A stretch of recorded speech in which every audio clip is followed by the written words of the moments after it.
What's up, everybody? Ohrion here coming at you guys with episode number 9 of the Ohrion Bleghcast. I just want to give a warm welcome and a little bit of an intro for Aileen Senpai over here. She is a YouTuber and a full-time Twitch streamer doing some gaming, and she does music reactions. Her channel on YouTube has got about 134,000 subscribers in maybe the last 2 or 3 years. I don't even think she's been doing it that long. Maybe 2 years or so that she's been doing YouTube. And honestly, we had a great conversation of just how much she's blown up, what cool things she's like came across with doing reactions, a little bit of mental health talk, and just talking music. I mean, we went down the road of like obviously Lorna Shore to like some country stuff. So it was a great conversation. I just want to say a warm welcome, and I just want to say thank you for just checking out these podcasts. These will get a little bit more polished up. I have a bajillion things that I have like running all at the same time. My TikToks, my reactions, the videos, everything. That like my life is just 100 miles an hour. And then I do these things where I'm like, oh, let's add more crap onto the plate of having people on for our podcasting. I enjoy it. I have some cool, wicked, awesome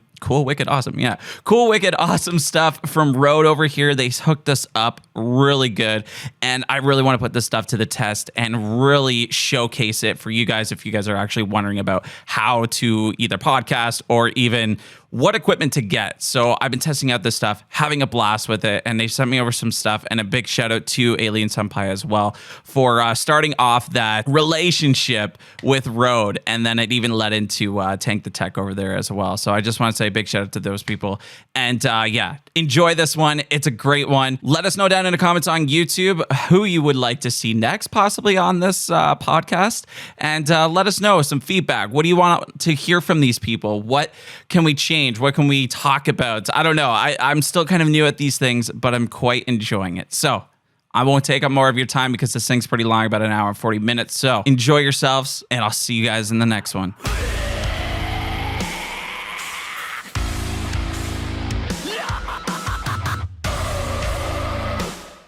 What have you been up to today? Let's just kind of start off like that.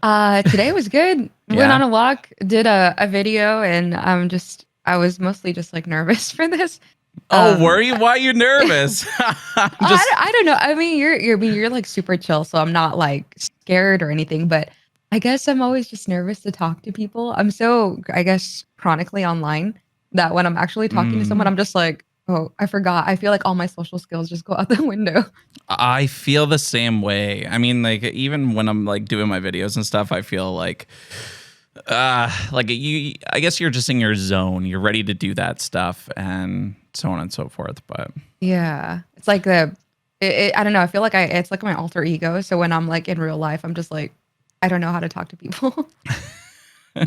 So are you like more of a social person, like outside of videos? Like, no, not at all. No, not at all. I'm a social butterfly, so I can like go anywhere and like blab away, talk about anything. So I mean, I think What's that like? What is that like? Yeah, what is that like?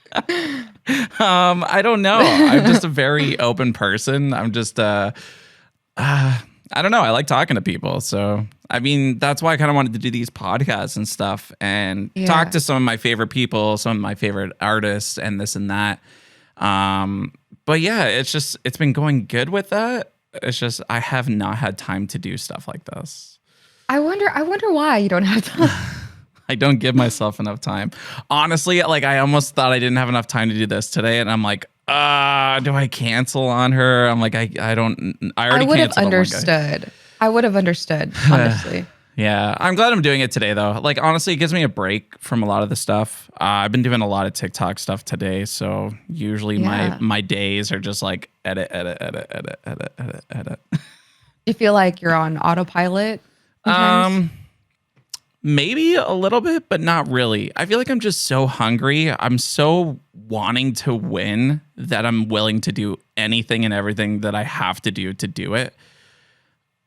But I mean, honestly, I'll say this, like, because usually a lot of people will do that, but then they start to hate it. But you genuinely seem like the content you put out, you genuinely seem like you're loving it. Like you can see the passion there. So it's really refreshing to see someone work so hard, but actually love what they're doing and not make it their job. I appreciate that. I mean, like I try to stay away from the burnout and stuff like that, but I feel like that's another thing that I'm sure we'll dive into. I mean, we might even just start off our conversations just with this because let's I get feel like really deep right away. yeah, we're getting real deep. I honestly had something like that lined up with you already. I'm like, should I really bust into like exactly why she took some of a break? Let's just do it all. Yeah, just tell the stranger you don't really know like exactly what's going on in your life. Don't worry, I'll listen. No, yeah. But like other than that, like it's just like things are definitely crazy for sure. I totally forget where I was going with it, but like a lot of my time obviously goes into the editing and stuff like that, communicating with people. But yeah, it's just go, go, go. So to feel that burnout, I really think it comes from people that don't, and I'm not saying this is you because I know you took a little bit of a break and stuff like that. And I know a lot of people that love doing this take breaks and have to. It's everybody's lives are different. So for me, it's just like I don't know. Like I really love doing what I do. So making some TikTok content on bands that could actually get out there and bands that I actually believe in that actually deserve a shot to get heard and like blow up on at least my platforms to help them grow. It's just so cool and exciting for me that it just, if some days, and it's a double-edged sword, like some days it's really good, some days it's bad, but like it takes over my life in a way. And I'm sure you know exactly what that means. Yeah. Yeah. I mean, that's kind of cool though. I've seen a lot of your TikToks for smaller bands just kind of like pop off. And it's so cool to see you be part of their journey of being discovered. And I feel like this is what it's all about. But I just, you just do it so much. And it's just so cool. Like your TikToks are just insane. Like your editing, all of that, it just looks so clean. So it's so aesthetically pleasing for a new listener to be like, oh, what the hell is this? And then they hear it's a banger, and then you make it so funny. So then they get, they grow, and then you grow. It's just so cool that you guys are like in that together. Like you're part of their journey. And thank you for that. I mean, this podcast is about you, not me. Listen, it's about time you get some recognition. No, and I do appreciate it. I do. Like, I mean, I do a lot of work into this and night in and night out. And I think we were talking a little bit earlier about how much time I actually put into this. And yeah, like I wake up at like 7:00 in the morning. I give myself maybe 30 seconds to like breathe. And then I'm like into the comments already, just messaging people back into the DMs. It's bad. It really is. But it's like, I just want to win so bad at this at the same time. But like, I love doing this. So this is just kind of like all I know at the moment. But even from there, it's like my girlfriend, I drop her off at work. She works at a hospital. And then I come back home and just take my dog out quick and kind of just dive into everything. So yeah, it's a lot. And then even when I go pick up my girlfriend, it's just like I pick her up, we make food. She more or less makes the food. I just help prep and stuff like that. But yeah, then it's, we sit down, watch maybe an episode on like Netflix or something like that. And like my mind just itches so much. I was like, okay, I got other shit I got to do. Like I need to get all this shit you have to do. Yeah. And it sucks, especially being a one-man person doing this kind of stuff. And I can't really say that at the same time because I do have some help. My girlfriend does help with like a lot of the merch side of things. So she takes care of the designing, some of the emails that come through. I mean, all the emails that come through, just not making it there on time or products that, aren't made properly kind of thing. So, but yeah, other than that, like she's been a huge help with that. She helps with Twitch as well. She takes care of all the song requests that come through. And yeah, I could not do this without her for sure. I think she's like a moderator too. She's doing like the shout outs and stuff. Yeah, she does a lot. And like sometimes I feel bad because like even this week we have like our Patreon week. So like we'll have stream on Wednesday and then which is a normal stream. And then we do Thursday, which is our Patreon stream. So we'll do up to like another 40 songs of reactions within like the 3 hours. And oh yeah, we do a lot. When I saw your schedule, I was looking on your stuff on YouTube and all that. And I'm like, you stream a lot as well. Like you're a full-time streamer, no? Yeah, I'm a full-time streamer. Yeah. Okay, well tell us about that. What is your schedule like, including with YouTube, everything? What's your chaos life like? Not like that. It's a lot more. It's a lot more chill. I'm glad. Like before the break, like right now I'm kind of like just kind of getting back into the routine, but before I would do all my videos on Sunday. Like I would like do them all and then edit Oh. them, or I would like edit a few so I could have the Monday Tuesday ones ready for premiere, and then during the week I would like finish editing the rest. But I stream 4 days a week. I stream like Monday, Thursday, Friday, Saturday, and then Sunday is my day to just like chill, and then Tuesday, Wednesday is just my day to like be with my dog, clean, or like get ready for something else, or do other stuff as well. But it's not as crazy, but I feel like it's still, I don't know, like you inspire me to do more. Like I'm not gonna lie, like when I saw you doing all of your shorts and reels, it made me be like, damn, I need to get my shit together. So now I'm like posting my shorts and reels. I'm like, damn, Orion's kicking ass. I gotta catch up. Like I'm falling behind, but I'm doing more like the gaming like TikToks and stuff like that. Hmm. I was gonna actually ask you about like the music ones because I know a lot of people have been talking about getting like their TikToks and stuff removed for copyright. So I know that can also be a super frustrating process, but See, I want to start getting into that. I haven't seen that with TikTok. Not really removed for copyright or like even strikes. Oh, really? So I do have another account, which is obviously BLEGH Nation, which we kind of like Yeah. run with our clothing and stuff like that. But other than that, like it's, I feel like they're two different accounts, and I don't understand why. So like I mean, when you upload, is there like a little check mark box that you have to tick or something like that, saying like you have, I don't know, like you have the rights to post this music? So It'll say like, yeah, yeah, like I would get like, it just wouldn't be able to post. It was like, oh, oh, okay. See, I have no idea about that because, like, mine, I could literally post any freaking song on my TikTok and then it just goes up. And mm, maybe, no, because we're both Canadian and we're on two Canadian accounts. Because, like, Canadians don't get paid for TikTok and stuff like that. So I'm wondering, like, if that might have been a oh, reason. Yeah. Canadians on Reels and TikTok and Facebook, we don't get in the moder, or what is it called? The creator fund or anything.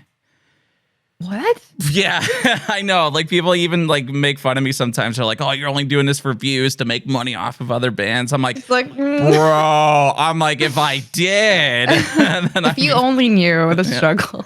The struggle is real for sure. And sometimes I kick Yeah. myself in the ass for that. And like I get paid basically in followers and Mhm. just other people just, making content out of my content, which is kind of cool as well with the duets and stuff on TikTok. Yeah. But yeah, it is weird. I don't understand why it's like that for TikTok. On our other account, it is for some reason. I don't know if you have to hit Mhm. like 10,000 and then it changes. I don't know. But ever since I had mine, I've never had that problem. So Ah. yeah, but like even now, like I've been posting a little bit and like it's been hit and miss. I feel like TikTok's a little on and off. I feel like Instagram is like just where it's at right now, Mhm. believe it or not. Yeah. But Yeah, the yeah, reels are just so much more consistent. TikTok is so hit or miss. The algorithm is yeah, it's I the don't know. algorithm. The algorithm. The algorithm is terrible and I can't stand it. And I think that's what comes I think that's what like really dives down into my mind with when I need to take a break is when I get too deep into the numbers. And Yeah. being like a person that like feeds out a lot of content, I like seeing numbers. And I think that's fair to Yeah. say with a lot of the content creators that are out there. That's just, you keep an eye on that stuff. So Mhm. I don't know if these are like problems that you might have with you and YouTube and stuff like that. Like, is that something that like kind of gets you down and makes you want to take a break for this? If you want, explain to us kind of what's been going on with you and why you needed to take a break. Yeah. It was not really like numbers thing. It was more like real life issues. Like I was having some issues with my family, and this happened in like November, and I kind of like, oh, it was Christmas, it was Thanksgiving, so I kind of just like forgot all about it. And then I had such a good month in December, and then I think come January 1st, I was so like, we're gonna make videos every day, we're gonna reach all these goals, all these New Year's resolutions. And then come like the next day, I was just like, oh shit, like I felt like all of the stuff I was kind of hiding after the holidays kind of wore off like that. I guess you get this like cheerfulness, like you see the Christmas trees and all that, and you just feel good. But then after everything is done, you're just like taking down the tree. I'm just like, oh shit, like I'm feeling really sad. I'm feeling really depressed, and I was Oh. really like open about it with my community, and Hmm.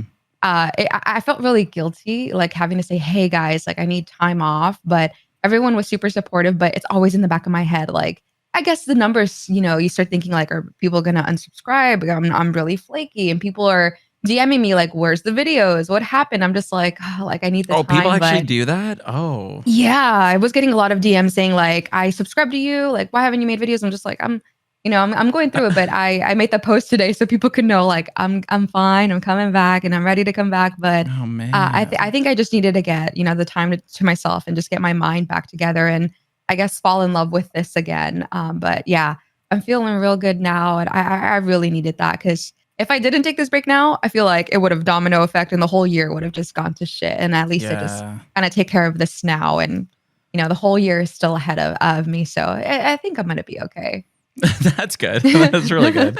No, Optimistic. because I watched your a little bit of your what's it called Metallica video there, Mhm. and I was just kind of wondering because I kind of heard you talking about it a little bit as I was kind of getting some questions and stuff ready for you today, and you Mhm. were talking about it. I'm like, oh shit! I'm like, I didn't realize it. And then I'm on Instagram, just kind of scrolling. I'm like, oh, okay, she took a break and a little bit of mental health things that she needs to take care of.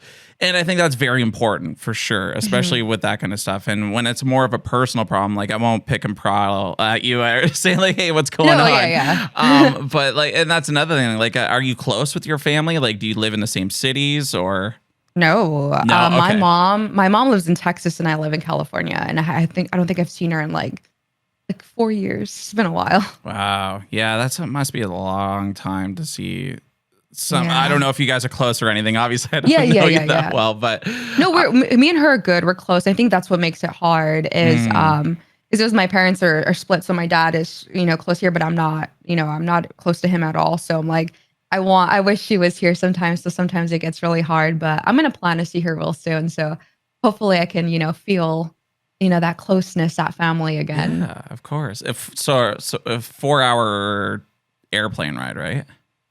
Oh no, it's like, I Is it a four think hour only like drive? two. Oh, Oh, okay. for the drive, it's like 13 hours, but it's Oh, like I a thought you two said you're hour four plane. hours away. I was like, what? Oh, Oh okay, no, yeah. my dad is like he's like 3 hours away, but Oh, I okay. don't really talk to him. Not too bad then. Yeah, my mom's not too far away from me. She's probably like 20-minute drive. But I've Oh, always kind that's of so been that person nice. of like kind of like I used to live like an hour away and then have my Mhm. life out there. And then I actually sold my place about 2 years ago now and then moved like closer to Toronto. So that's where I am this way, a little bit closer to my mom. But yeah, I haven't really been more of a family guy kind of thing. Like Mhm. I'm okay being away from my family. So, but for some people, like my girlfriend, her family basically picked up as well, like just after the pandemic and moved like 2 hours away, like a 2 hour drive. Oh shit. And then her brother as well is about an hour away as well. We just helped them finish moving. So it's like it's crazy. You definitely need that family support and behind Mhm. there. So I really hope things are definitely going well. And I'm glad you took that time away and just a reset. I think for myself in doing that, I always get anxious. I'm like, Yeah. I might need like maybe 30 seconds or not 30 seconds, but like I need like a day to probably like sit down and relax for a second. But I feel so itchy Yeah. that I'm like, all right, I haven't put out a video yet. And I usually put like maybe 2 to 3 videos out kind of thing. So Yeah. It is nerve-wracking thinking like, are people gonna remember me when I come back? Or is everyone just gone? It's scary. It's such a scary thought. yeah. And I think like I've talked to Tank about this as well. Tank the Tech. Shout Mhm. out to that guy because he's just an awesome dude. Yeah, we love Tank. And he's told me he keeps saying this as well. He's like, man, I barely really make videos for YouTube that much, and they do so much better. And I'm like, I don't think Yeah. that would happen with me. But that's also the self-doubt talking. Possibly. I mean, the thing is, and I think and I try not to compare myself to anybody out there on YouTube, but like Mhm. you guys do a lot of the bigger bands, so I feel like they're just Yeah. more relevant. They're more, picks up with the algorithm a little bit. So I pulled out like a lot of Yeah. smaller bands, a lot of bands that I want to push out, and I think that's a lot of our community on my channel with Twitch and this and that. But yeah, for me to like leave, you know, a very unknown band to sit there for like maybe 5 days, it's still gonna hit like maybe 1,000 views, and I'm like, oof. So I feel like the urgency to like really push that kind of stuff. It's crazy. Yeah, I get that. Yeah, I mean, it's not too bad. It is what it is. But I mean, lately, since I've been back, I haven't felt any burnout, and I've been going 100 miles an hour the last few months, and I've seen the growth. So, I mean, it does work. If you're thinking about getting into the reels and the TikTok content, I definitely highly recommend it, just to help get your name out there and just to have fun with it, I think. And I've said this to my community as well. I'm like, I have way more fun editing my TikToks than I do like normal videos. And I've thought about like scaling it back a bit and like doing less edits for YouTube. So I'm like, I don't know what to do. I get that. I feel like, and they do so well, because I feel like everyone is just so like, they want everything now. So a quick 10-second, 15-second max video is just so much more enticing than a whole like 10 to 20 minute reaction. So I feel like that's why it's now like the thing to do is TikToks, Reels, and Shorts. It really is. It sucks. And I'm the same way. Like, I'm scrolling through TikTok and I'm like, if it doesn't catch my attention in the first 3 seconds, yeah, I'm like, next. Yeah. What's that song? That Rihanna song? Like, see you later next or something? I can't remember. I don't. Was that Beyonce? Oh, I have no idea. I have no idea. No clue.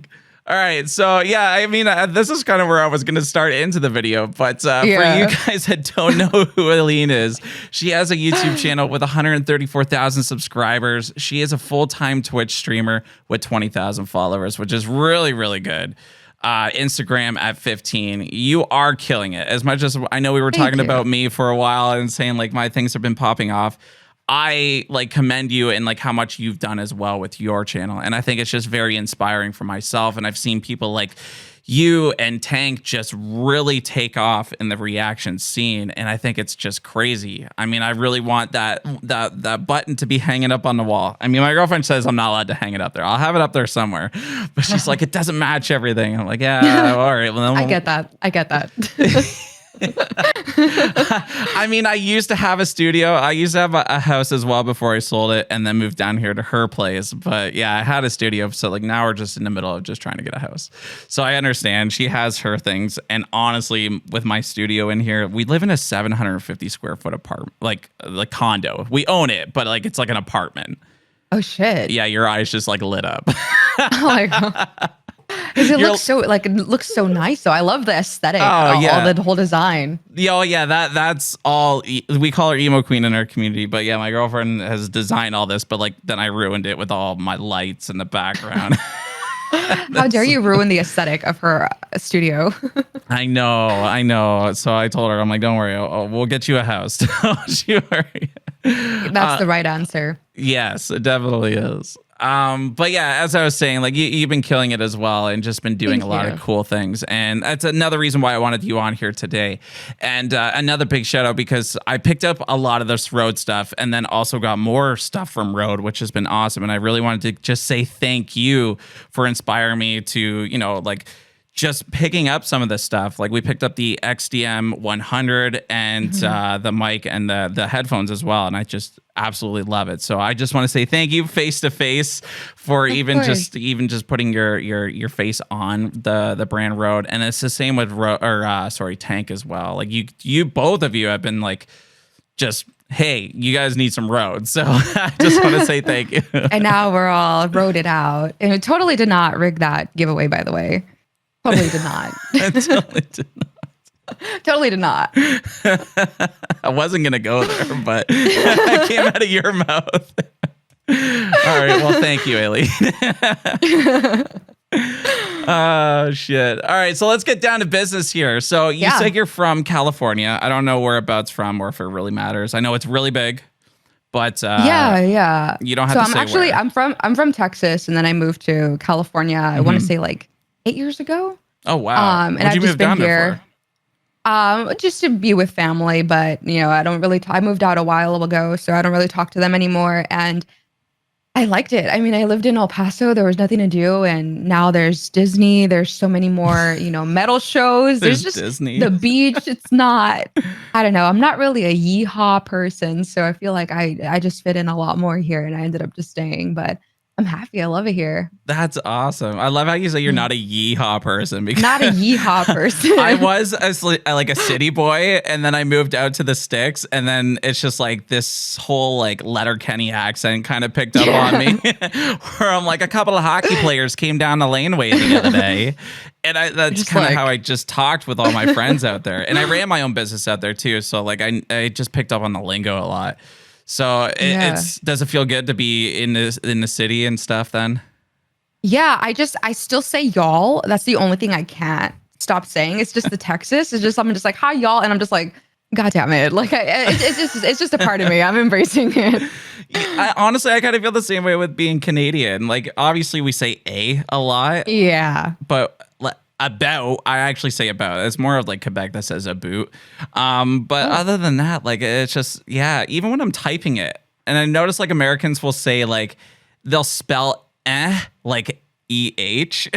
Yeah, and then when I say it, I'm like, I feel like I have to correct it and put like AYY just so they know that I'm saying A. It's kind of funny, but it's just cool that you moved that far away to be somewhere else like that. Where did your name come from? Like, is it just more of just something that stuck with you, a gamer tag, or? Yeah, so I don't know. Like I mean, I love anime. I read a lot of manga, and I was just my name used to be Aileen Burns Red in high school because I was a huge August Burns Red Was fan. that your MySpace name? MySpace and Tumblr, like everything. It was I really thought I was so cool. That's awesome. And then I was Aileen Burns Red for a while, and then it was Aileen Chapel because I was super into Whitechapel. And I was like, you know what, I want something like not music related. Like I felt like I wanted my own thing, not to just like piggyback off like a band name. And I was like, well, I love anime and I love manga. So I was like, I'll just do Aileen Senpai. And then it kind of just stuck. And it was my username since like, I don't know, like it's been like that for like 12 years. And then it ended up just being like gamer tags and then Twitch and all of that. It kind of just stuck. But awesome. I feel like it kind of flows. No, it does flow. And I thought like you had such like a professional like standpoint in your videos, your name, the way that you like just like communicate with people. I think it's just an awesome thing. I feel like with me, it's just like all willy-nilly. I know, like honestly with you, like I feel like I'm watching, when I watch your reacts, I feel like I'm watching a reaction with like a friend. And this was even before I had ever like became mutuals with you. Like I was like, oh, like it feels like, like when you're with your friends and you're like having a beer and you're just like exchanging music. Like it felt like such a cozy, homey kind of like friendly environment, which is cool that you can kind of create that space and make other people feel like that, even if it's just online, which is such a cool thing that you do also. Oh, thank you for that. No, it's cool to hear feedback like that, especially from other creators. And I think you probably feel the same way as well. And I think it helps us grow. And I don't think we speak to each other enough in that aspect, I feel. Like, I feel like we want to help each other. We want to say, like, hey, like maybe change this color or something on your thumbnails to somebody, but we're so afraid to like step into somebody else's box to say like, hey, they might come off as you're coming on like, hey, I'm doing this wrong kind of thing. Yeah. But no, I do appreciate that. And I don't know what the fuck I'm doing. I really don't. So. Does anyone?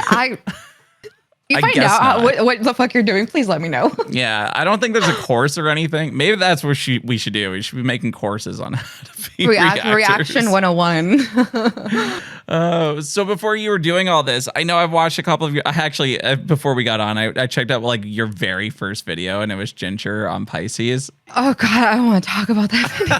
Why? Honestly, okay, this is the good things that I have to say about this. I didn't really watch the whole thing, but like I wanted to see how like you started off in this field because like for me, I think it was like Bring Me the Horizon. I just was like all over the place, talky. Get to the point, 5 minutes later, I'm into the video. And it's like you were just like kind of straight into it. Hey, my friend recommended this, push play, and you're just kind of talking through it. Like you actually had like a specific way of doing it already. And I'm like, wow, okay, she's got this like hooked already. I did not want to post that video, by the way. I got It was supposed to be just like a test, like, okay, maybe I can do this. And then I hated it. I hated the way I just felt like it was my PR voice. Like I see none of me. Like it was just like, "Hi, welcome." And I hate that. Like when I watch my old videos, I just was so uncomfortable, but I didn't know if should talk or not. I didn't know like about pausing or anything, and I don't want people to get mad at me. So I was just like, and then I posted it anyway, thinking like no one's gonna watch this. And yeah, sure enough, I ended up getting suggestions and kept going with it. But I look back at that video and I just cringe because I know that's not me. But also, I'm glad that I made all of those mistakes and I can look back at them and see like, okay, this is how I don't want to be. I gotta like shake it off and not be like a, Mhm. so like, robotic. But it's so crazy seeing that video and just thinking about how scared I was. I was terrified when I posted that. I bet. It's tough, and I honestly I think people need to go through that, especially if you're going to go through the whole reaction kind of world. Even Yeah. like content itself, you need to go through that kind of stuff. For me, and I commend you for just even posting it because when I started mine, I kid you not, I had them. I I wanted to like put on this show of like I'm gonna be the Canadian actor of YouTube kind of thing of the metal scene. And I put on this big, thick accent of like redneck, and it was so bad. And me and my girlfriend have watched back, and we're like, "What the fuck were you thinking?" And I kind of like still have some of the stuff that sticks with me, like the "let's fucking get into her," but like it just really came off very Yeah. rednecky, and I'm like, yeah, I don't know what I was thinking, but it helps you fall into places like that. Yeah, and honestly, like when you do YouTube, it's just so different than doing Twitch because doing Twitch, I'm talking to chat and chat is there and I'm not like feeling like, oh, I'm just talking to the wall and nobody's replying to me. Like it's so weird. And then you kind of find your identity and then you get really comfortable with it. But it takes time. It takes a long time. Like Hmm. I think it took me like maybe half a year for me to finally just be me on camera. And it was just honestly just a lot of finding your identity and realizing like who you don't want to be and you don't want to be fake. Like a lot of the times the people that do really well are people like you, like when you're Orion or like I'm me, I'm just, how I usually am. And I don't know, I feel like people can have this like bullshit, thermometer and they can tell like when people are being themselves or when they're just like faking it. But Yeah. Yeah, I think yeah, that so it's really hard getting that comfort level and then just finally realizing like who you are. So what And did it you do weirdly, yeah. first? Did you do Twitch or YouTube first? Yeah, I did Twitch for almost a year. Okay. And I was really small streamer. I was super small. I started during COVID and I ended up like just meeting some people and super uncomfortable still on camera. So I think when I did the YouTube, that helped my Twitch a lot more because I got a little bit more confidence, more self confidence, and yeah, some people came over from. I also hit that all the time, So but you've seen me hit my mic. I don't know. Yeah, I was like, I just forgot who I'm talking to. Never mind. But yeah, I feel like that helped a lot, getting more people into Twitch from the YouTube and I just started getting that confidence and then it just all just kind of grew together, which was really nice. But I could just see like it's so funny because I had zero confidence in myself, like in real life before COVID. And I Oh. just started streaming because I was working in restaurants for about 10 years. So I started streaming because obviously all the restaurants closed. I lost my job and I already had a PC and I thought, fuck it, like I'll just go live. I bought a little shitty little webcam. I had a headset mic and I just started playing Fallout 4 on stream and I thought, okay, I'll do this until I get my job back. And I ended up loving it so much that I quit my job and then just pursued this instead, which weirdly, the whole pandemic was a blessing and a curse because I would have never been here without it. But I'm just really grateful for the way things ended up, turning out. So it's just Wow. it's such a weird thing how one little thing can just change your whole life. But I think that's happened I, with a lot of the people that are doing reactions as well. Like I don't know if yeah, you know Matt and Chels. I've done a yeah. podcast with him, and I wish Chels was on there too. Maybe I'll get her on. But like he was telling me like yeah, like in the middle of COVID, it was just a hard time, this and that. And I feel like that was a thing as well. Like all the reactors just kind of blew up over Yeah. COVID, which was insane. And I'm very fortunate to have been one of those people that like kind of like made it out alive in that. And I think you just have to have the right personality for it for sure. But just to be relatable for people, just to watch your content, which is just really cool, and just they just really take it in, and like you said, it's like kind of like watching something with somebody for the first time. So Yeah. I think that's why I really like Twitch, just hanging out with people and just building those connections, and I think that's what really makes us as well. My girlfriend is as a person, like this is very foreign for her. So like when I came into her life, it was like she's like, "What, people give you money? What?" Yeah, you make videos just listening to songs? Oh my What? God, I'm surprised she's still with me. And I'm sure she'll watch this back, but like just watching things back, we were just talking, and I think we were talking on Plenty of Fish at the time. And this was right before the pandemic and everything.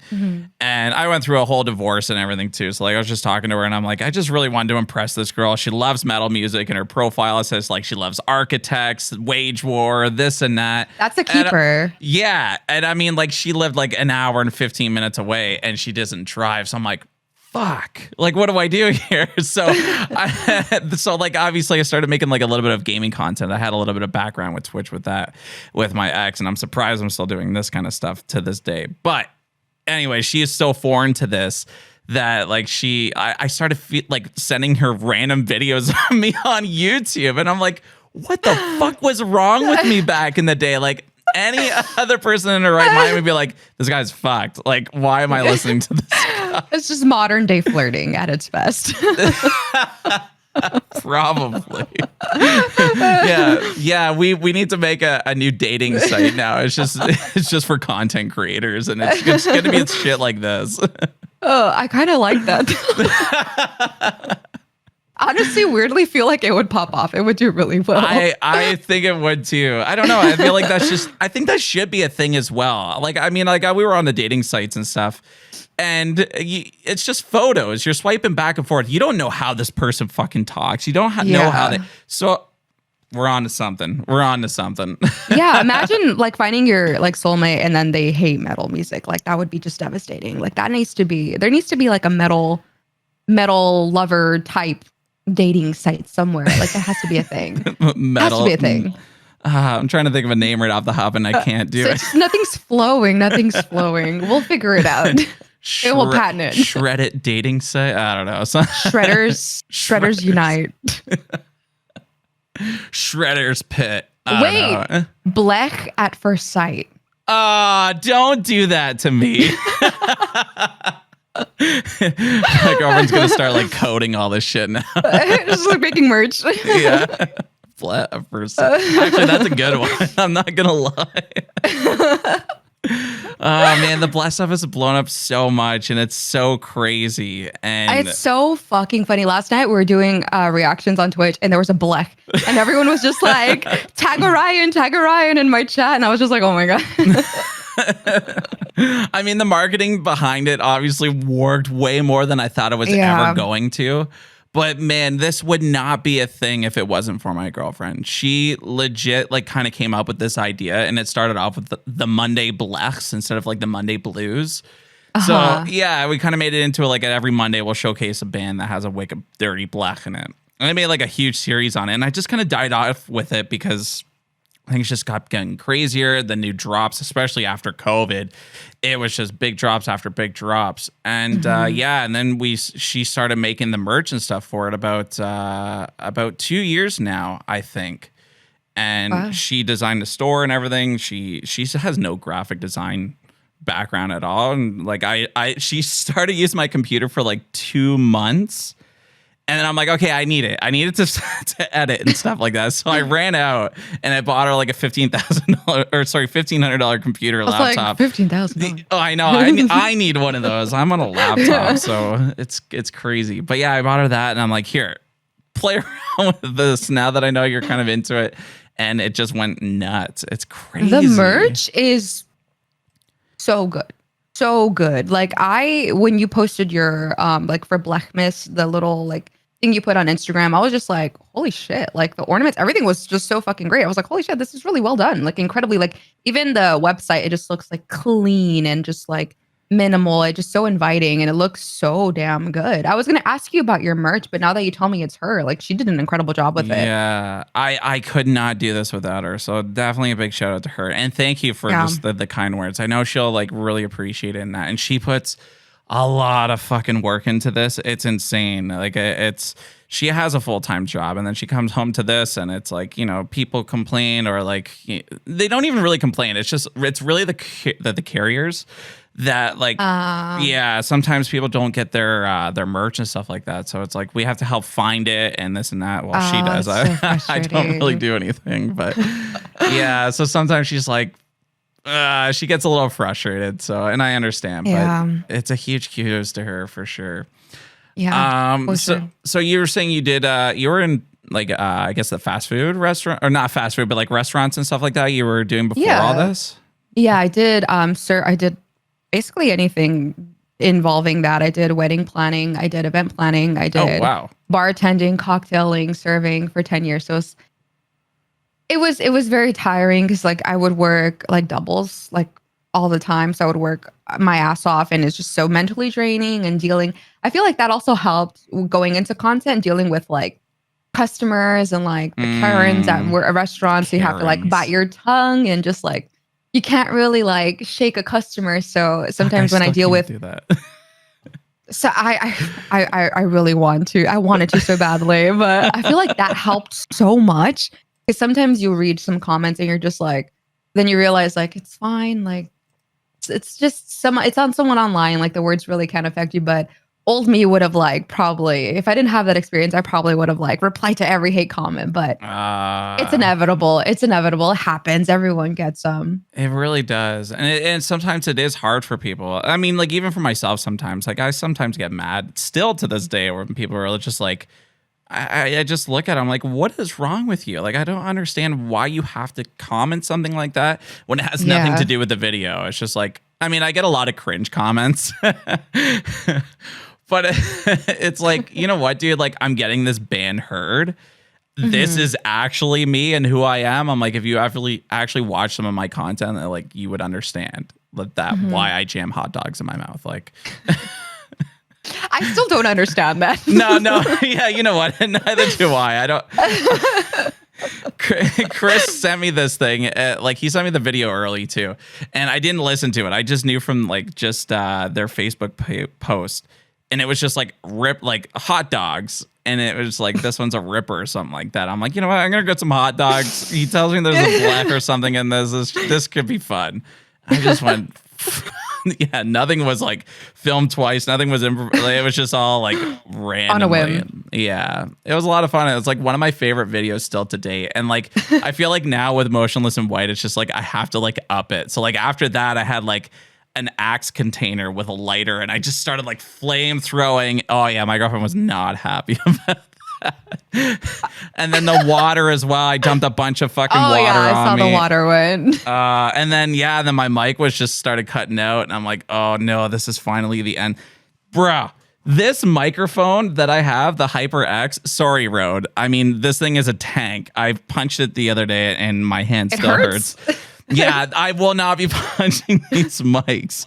These things are like a brick, but like this thing has so many dents in it, and I'm like, wow, this thing has held up pretty well. So, I mean, it's a big shout out to HyperX there for those well-made mics. HyperX stocks after this podcast are going to go up because of that. They last a long time. Hell yeah. So what's your editing style like? Like, I mean, like I know what your style is like, but like what is kind of like your... Like, do you do everything, or do you kind of have somebody helping you along the way? Do you have a team? No, yeah, I do it all.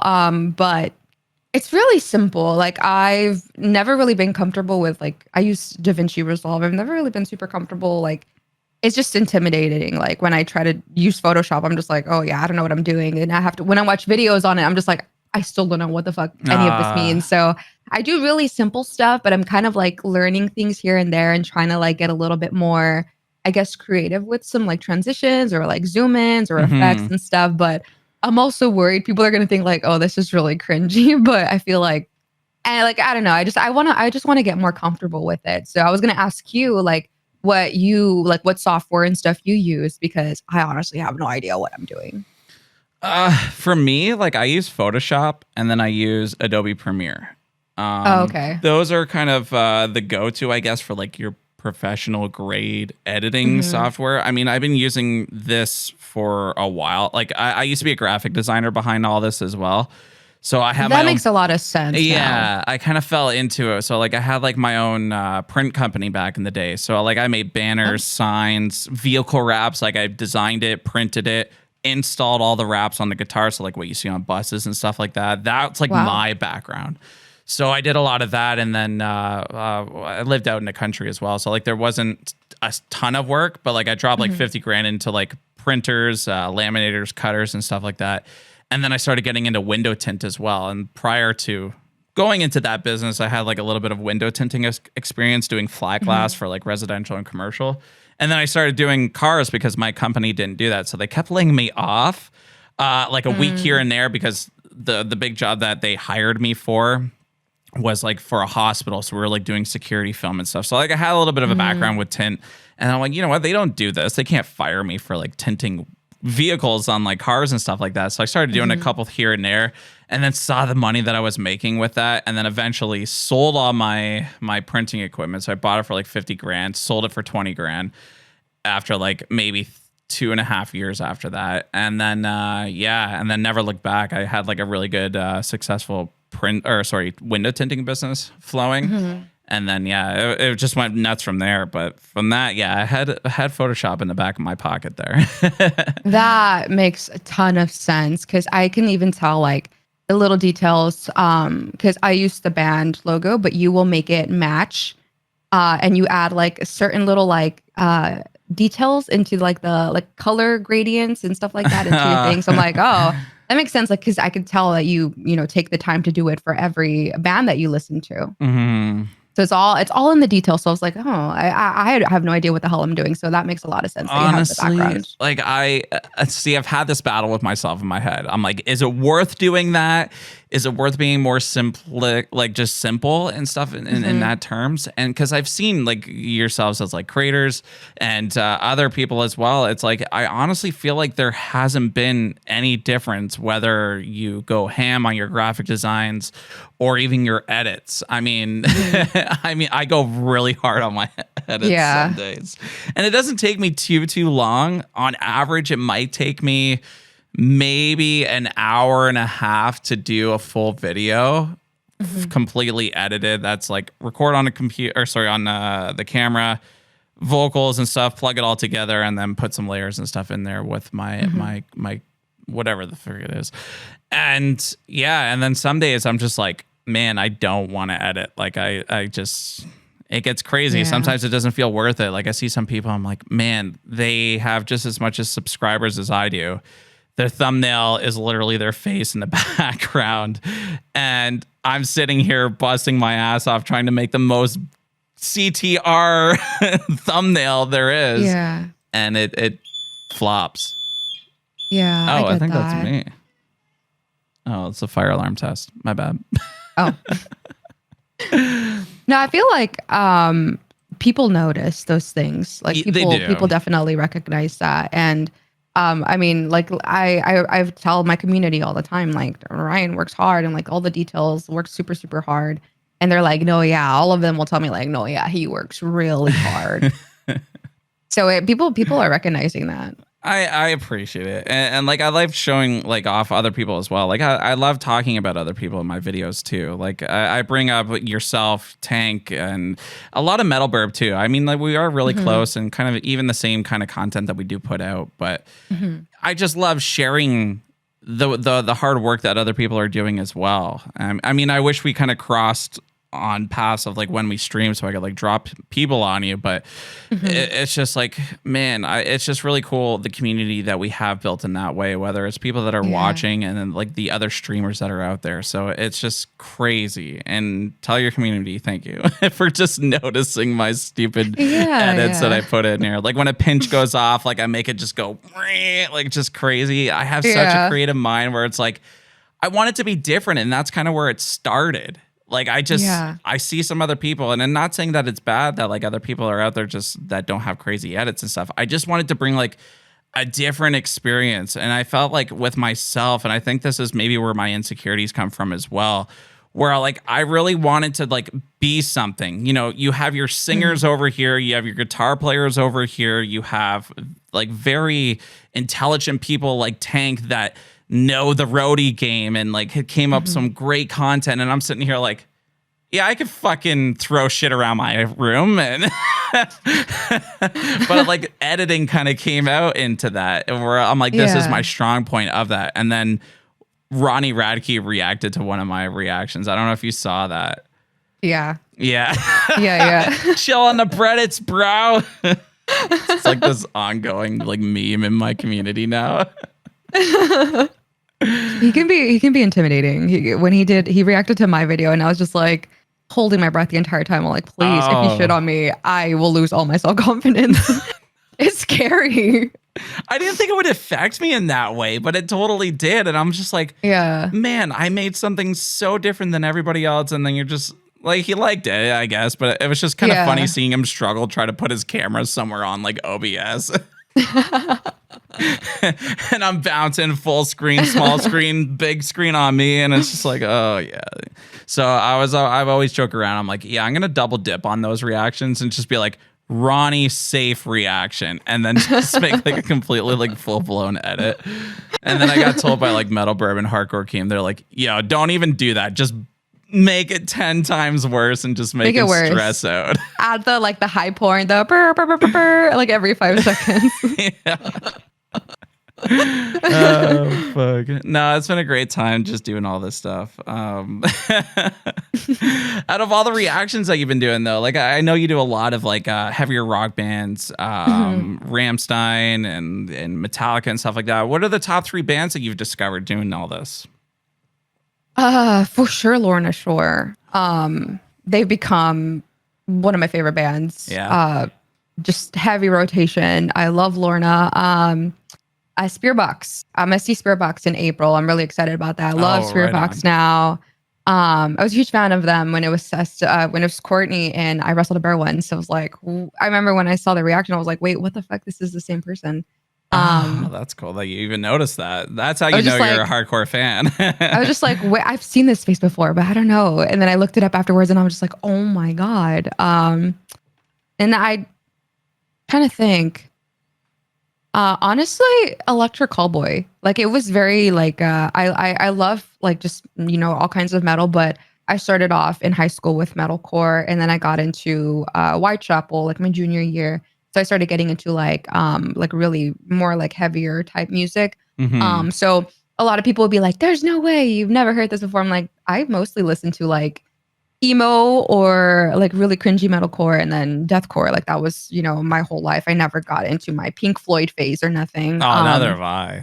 I'm afraid to even do reactions like that, to be honest. Some people, I mean, it's gonna like you're gonna get some shit regardless. But so people don't understand that. So I more gravitate to those kinds of bands when I do them on reacts. And I think it was Pump It I heard first from Electric Callboy on YouTube. So I was like, wait, like this sounds great, but it's so silly and dumb, and they don't really like take it seriously. So I felt like it was really refreshing, because a lot of the times I think it's just way too serious. Yeah. And it was just like a breath of fresh air, and I started listening to them a lot after that.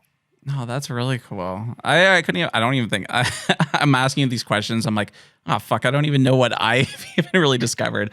I think it's more of like the smaller bands that I really enjoy. There's some cool bands where like I've done reactions on, and they do very well. And then to see them signed like a couple weeks after, like a big shout out to like Dark Divine was kind of like one of those. And they had 2 songs out, and the next thing you know, they got signed by like I forget what it is, In Vogue Records. And then now they're kind of like climbing up the ladder of that, and it's just they're on tour and stuff. And it's like, wow, this is just really cool to see, like that I could bring a small band into this reaction world, and like just not saying that it was me that like helped them, but like I'm sure it did to a degree. But it's just really cool to see like a small band like that I've kind of helped push towards that to blow up into that. But yeah, Lorna Shore is definitely one. The Art is Murder, I feel, is like another like bigger, heavier band, because like as you were saying, like you listen to more of the metalcore stuff, like the August Burns Red, Devil Wears Prada, like the old style stuff that kind of went from like the high school days. And for me, it was a lot of like Blink-182, Sum 41. Like I listened to a lot of punk rock. Newfound Glory was like probably on my top rotate for like last year. But to go into those bands, I'm just like, wow, like this is really cool to listen to that, because I remember I reacted to what was it? Slaughter to Prevail, Agony, and I'm like, oh, okay, and I called it grindcore on my reaction, and I know, I got destroyed in the comments. Everyone's just getting their pitchforks ready. And I apologize so much, but like as I kind of got into them, I'm like, holy shit, this is stuff that I would never have listened to back in the day. So it goes towards like the Art is Murder as well, like just very heavy deathcore-y stuff. So yeah, it's really neat. It really is. Yeah, and I feel like a lot of times people will say, like, we get the comments like, oh wow, this person is just reacting, like get a job or whatever. But honestly, I get a ton of comments that say, I would have never found this band if you never did it. Like now I have something to, listen to at the gym, and that makes all of this worth it. And I feel like that's why now, labels aren't being so like crazy strict on everything. They're realizing like, oh shit, like this is actually helping us. And honestly, I feel like I'm not crediting it all to their success because they're incredibly talented, but I feel like Lorna popped off in the metal reaction scene because people like vocal coaches and like pastors and shit were just reacting to Lorna Shore, like to the Hellfire. And everyone was just like, who the fuck is Will Ramos? And now everyone is just talking about it. And the videos get like millions and millions of views. And that's a lot of people just started listening to them last year because of that, I think. I definitely agree. And it's same with us. It's like, that's where I kind of picked up on it. It was like, okay, well, who is this hot deathcore band that's on, breaking the internet right now? And we pick up on those things and we dig into it, and it obviously helps grow them into the point where they have a sold out fucking tour. Like it's insane. So I totally agree with that. And we have a huge influence when it comes to that kind of stuff. I think there's the right channels, and even the smaller channels that are out there. I feel like there's still a lot of people that are still discovering some of these big bands with the smaller Reactor channels, and I commend them very much for doing it. Because like I have a couple of people in my community too, and they're like, yo, I posted up this video of Electric Callboy and it got blocked. Like, what do I do, Orion? And then I'm like, I wish I can help you, man. Like it just sucks. And like, I know we've all been through it, and we've probably smashed a couple keyboards and microphones and mice, but oh, those days. Yeah. I remember waking up to the email, like your reaction has been blocked. I'm just like, oh, so I know, especially the way that I edit my shit. And that's the thing. It's like, it almost got to the point, and I never did this, but I probably should have. I should have just uploaded it first just to see if it got blocked. And then just not go as ham on my edits. But I would edit my stuff like back then, and it would take me about 3 hours to do a video, and I'd be up till like 3 o'clock in the morning, just like, changing the opacity on everything just to try to get it through. And I'm like, it's rage, man. I'm like, I'm done. Yeah. I quit. This is not worth it. And I'm glad I stuck her through it. So no, the blocks can be honestly the biggest pain, but it's been nice now that we're all kind of like communicating and getting more connections with it. So it's not as crazy as it was before. But for a while I was just like, I can't upload anything. It was really frustrating. Yeah, it is very especially what you upload as well. I feel like you do upload a lot of the stuff that does get blocked. In This Moment was another one that made me fucking rage. Yeah. But Electric Callboy and a lot of the stuff from Century Media, Roadrunner, obviously gets a lot of blocks. But I sent mine in for Of Sulfur today, and within I think maybe 7 minutes it got cleared. I was like, whoa. All right. Century we love Century Media. They're amazing. Century has been doing really good with it. So if you're listening, other labels, get on that shit. We hungry. Let me help you. Yeah, let us help you. Help me help you. But going into like from reactions to gaming, where did that kind of connection come from? Like what was the connection there? So I would game a lot before I did YouTube. It just sucks now. Like, when you're a kid and you're just like, I can't wait to be an adult so I can game all the time. And now I'm just like, I can barely play Fortnite for like an hour. It's so frustrating. But I that's all I did. I would play a lot of like Fallout, a lot of RPG games, Fallout. Played a lot of horror games. But I'm really into like Souls games, like Dark Souls, anything from Software, Elden Ring, all of that. Okay. And yeah, so when I did my YouTube, I think I was playing Witcher. I was playing The Witcher, and then I started playing Dark Souls type games. And then yeah, people started coming in, and then I ended up implementing like reaction streams. So now I do Metal Mondays, and then the rest of the weekend I've been playing like God of War. I've been gone for a bit, but I'm gonna go back to playing God of War. But yeah, I love games. I love gaming. I'm in a Capcom creator program, so it's like Resident Evil, Street Fighter, all those kinds of games. Yeah, yeah. So yeah, I've just been a fan of gaming my whole life. But it's just like gaming and metal, and now those two worlds are kind of. So were you colliding, like a which is really Sega cool. girl then?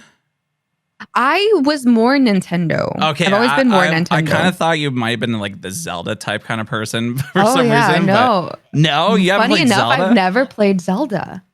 Never played Zelda. Get her, chat. Get her. I know. Everyone's like, hashtag cancel Aileen Senpai.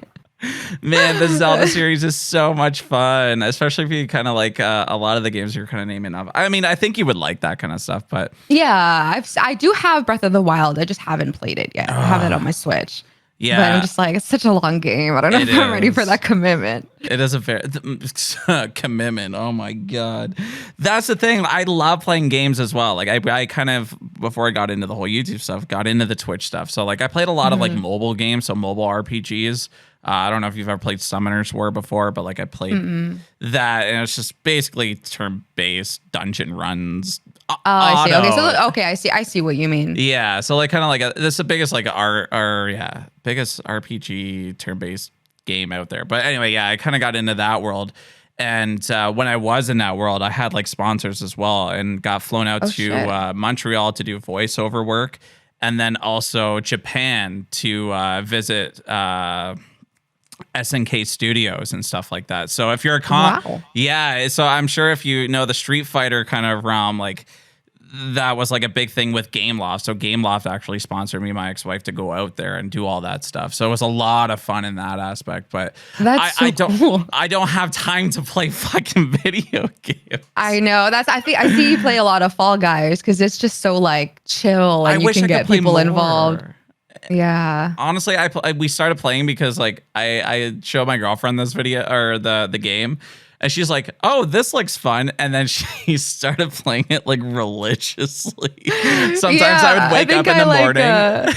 Oh, you said that when we joined in and we played Fall Guys. Yeah, I've seen her like when I woke up in the morning. I'm like, "What are you doing right now?" And she's playing Fall Guys. I'm like, I didn't think I'd ever see this side of you, but like she had like the old school like Nintendo games and stuff like that. We have the first Nintendo, which is underneath our bed, with the first Sega as well, and it's got the Doom game on there. Like she remembers playing Doom, and I'm like, holy fuck! Shit. I'm like, I've never played this. I'm like, I should somehow hook this up to the computer and stream it. It'd be so much fun.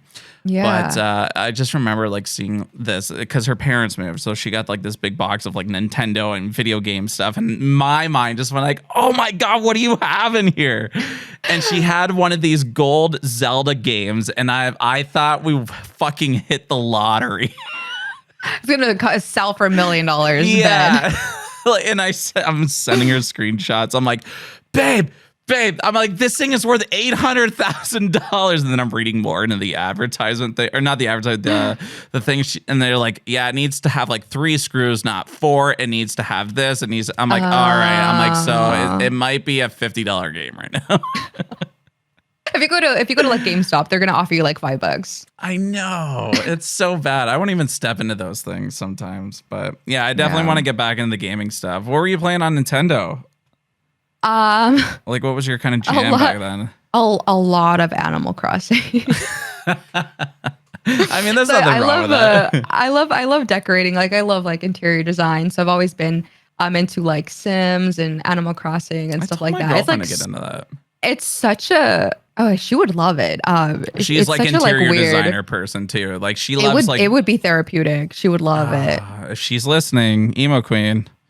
I'm trying to talk Sims. her into the Switch, but now that you're talking like this, she's not gonna let me play it. She's just gonna be on it. True. Yeah. Animal Crossing is really time consuming. She's not gonna share that with you. Probably, I'm gonna have to get 2 now. Yeah, Yeah. I just want it for Pokemon. I was a big Pokemon person back in the Oh, I see. day. Yeah. Yeah. Pokemon's great. Yeah, I kind of wanted to get into the trading card games. Like you see those streams where like people are like just opening cards. I have a couple Yeah. friends that do it and I'm like, bro, how much did you spend on that? And they're listing it off. I'm like, Insane. you have 10 viewers right now. Where are you It's making this money? insane. I've seen some where they unbox and they'll get like a crazy Charizard that's worth like $100,000. What? Okay, it makes sense now why you all do Pokemon trading cards. Yeah. I get it. But, But it's scary. it is scary, but like that's the thing. It's like I think it's funny where I mean I'm sure they get a lot of cringe comments towards that kind of stuff Yeah. as well. But like it's the reaction out of that. Like people love seeing those reactions. So like when people are Yeah. just kind of looking at us and reacting to music and how excited we get and how stupid willy-nilly we get, it's like that's the joy that we get out of it. It's like the same joy as like somebody opening $100,000 Charizard. Yeah, and I had honestly no clue that the reaction scene was a thing, and now I get it because now I'll like actively look up like I want to see someone react to Will's crazy part into the Hellfire. Like what faces do they make? And like I feel like that's exactly how I felt, and you get that like joy, that little adrenaline rush again. It's kind of cool. It's so cool. And it's so much fun and exciting to do it. Yeah. And to see other people enjoy it. I think I like watching the compilations. And I love when I Yeah. get put in those compilations. I'm like, I'm just yes, like I made it into a compilation. I still think of myself as like a 100 subscriber YouTube. just like I'm relevant. Yeah, I'm relevant. It's a lot of fun. I wish I honestly, if Will ever watches this for some reason, or if we can get Will to do this, I want Will to react to some of the reactions that Will or Lorna Shore does, because Electric Yeah. Callboy does it. And I love when Nico and Kevin do it. It's just a lot of fun and I get so much joy out of it. I see some Yeah. other reactors that get involved with it. And it's like, I really wish Will would do that. Yes, he would probably just be so nice and have such a good time with it, and that would make us all feel like valid. Valid, but like he's just such a cute guy in itself. It's just like you just hear his voice go off. He's like, "Yeah, man, like I love that you part." sounded just like him. With his He's like a ramen little. noodle He's hair. like a little. Yes, he's like a little golden retriever. He has that golden retriever energy. I loved watching the one where the charismatic voice when they jam the camera down his throat and Yeah. everything, and I'm just seeing his personality. I'm like, he just seems like a great guy. You got to meet him. How was that experience? Tell us that. He is not 6 foot tall, by the way. I know he He's said that on his not? Twitter. He's not. He's barely taller than me. I'm 5'1". But he was just so nice. Like I was really nervous because I mean it's Lorna Shore, and I'm always really nervous meeting anyone I'm like I love. And I think he could tell I was nervous, and he was just like, hey dude, like that voice, like, hey dude, how are you? And then it's like, thank you for coming. And I was just like, oh, he's just so nice. I just see his one take covers when when I try to do those voice. Hey guys, he's just gonna get this raspy voice. If you want to see more, hit up my Patreon. Oh, that was honestly so spot on. Yeah, I've done a few reactions. No, the guy seems like a lot of fun and just someone cool to meet. I'm a kind of upset that I missed that show because Metal Burb and Nick Nocturnal got to meet up with him at the show. And that same show, it was supposed to be Motionless in White. So it was Motionless in White in one spot and Lorna Shore on the other spot on the same night. And I had guest lists and everything to go to Motionless in White from Chris, and they got snowed in Buffalo there, so they had to cancel. That was like the only show they canceled. was like, fuck. And then I totally didn't even realize that Lorna Shore was on there. So it would have been cool to see him. It sucks. Yeah, it kind of does, but it's all good. They'll too. I mean, they've been really busy. I'm waiting for another tour to drop. They have the one with Gojira. I just saw that one too. I think I'm gonna try to get tickets to that as well. Nice. That would be a really nice concert to see Gojira live. See, I don't listen to Gojira. Gojira, is that how you say it? I don't know. I don't want anyone to like judge me if I said it wrong. All right, but I'll say Gojira. I don't know. Is it Gojira? I really don't know. Gojira. We'll get roasted either way. That's fine. We'll both take the heat for it. It's fine. So you got this mad collection behind you here. What's all in behind there? Like how long you been collecting shit for? What's your favorite piece back there? Besides that play button? Besides the button, I really love the slaughter mask. Love the slaughter mask back there. I have a shit ton of vinyls. And then that's basically just like a Dragon Ball Z shrine. It's just a bunch of like Goku, Vegeta, a bunch of figures that I have. Like it's my animal figures. Anime figures back there. That's cool though. I haven't really gotten into anime or anything, but like with you being in the reaction scene, I'm surprised you haven't done any reactions on anime stuff. Yeah, I thought about it for a while, but then I got really scared because I'm mutual friends with some people that do it and they get copy striked, and I'm just really scared because I don't want to lose my channel. That seems like really scary, and I wouldn't know how to like edit it or how long or like I just don't want to get the YouTube copyright system upset with me. But ideally, that would be really cool to do with some new animes coming out. Yeah, I've thought about doing that kind of stuff, and I know Matt and Chelsea do some Dragon Ball Z stuff. Yeah, they do the abridged reactions. Yeah, I don't know much about it. And I've seen people do it, especially with, there's one very big popular. I think it starts with a Z or a Z. I can't I've seen a lot of like Chainsaw Man lately. Oh, I have a couple friends doing Chainsaw Man. I haven't seen it yet, but I heard it's really good. Oh, all right. Yeah, I'm not in that world, so I don't really know. Yes, it's going to be a downward spiral because some of these animes have like thousands of episodes and you're just like, I don't know if I'm ready for this type of commitment right now. I have so much shit I have to do.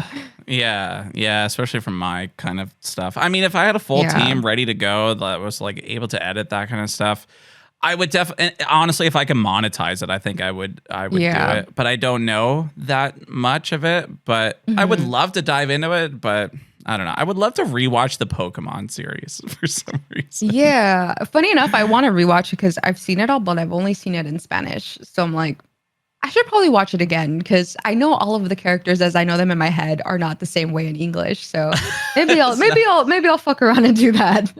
That'd be fucking awesome. Yeah. So do you know Spanish? Or is that yeah. That's awesome. Yeah, it was my first language. So but I mostly speak English. I only speak Spanish when I have to, but yeah, it's interesting. All of that. I've seen Sailor Moon and Pokemon in Spanish. I'm like, I should watch it again in English because I don't remember anything. I vaguely remember watching Sailor Moon like before going to like grade 1 elementary school. Oh, you're like eating cereal. Yeah, and then when you're in high school, then you're watching like Saved by the Bell. Yeah. But you also have some cool things that are going on with your channel too. So you have this heart rate monitor. How's that thing going? I thought it was really cool and different for you. Yeah, I had it because I played a lot of horror games and people liked it to see my heart rate spike. Oh, that's cool. And so when I started doing the reacts, I was like, wait, like I think it would be cool for people to see how my heart rate changes with the music. And funny enough, people noticed that when I would listen to really heavy music, when there would be a breakdown, my heart rate would lower a lot. Like I would actually relax. But then when I listened to I didn't think of it. I thought like, oh, it's gonna hit 120, and I'd look back and be like at 80, and then it would go to like 67. I'm just like, wait, what the hell? And so I was surprised. Metalheads are fucking weird. Yeah, and then people would be like, the people who would get it would be like, oh, she likes it, like it relaxes her, and then the people would be like, she didn't like it. Her heart rate didn't spike, and I'm just like, okay. Oh yeah, okay. I could see that. But it's just cool. And then I saw Tank does it now too, and I feel like it's funny because people are just like waiting like for him to beat his last record, and people are just like keeping tallies in this thing like, oh, You were so close. I think that's just so cool. Tank does a really good job with his community. I Yeah. must commend him a lot. Like as much as like I try to pop into my Discord as much as possible, but like Yeah. that guy knows like how to just really connect with everybody on stream. I haven't seen his Hmm. Discord or anything, but like it's just really cool to see that. So it's cool that they even started doing that kind of stuff.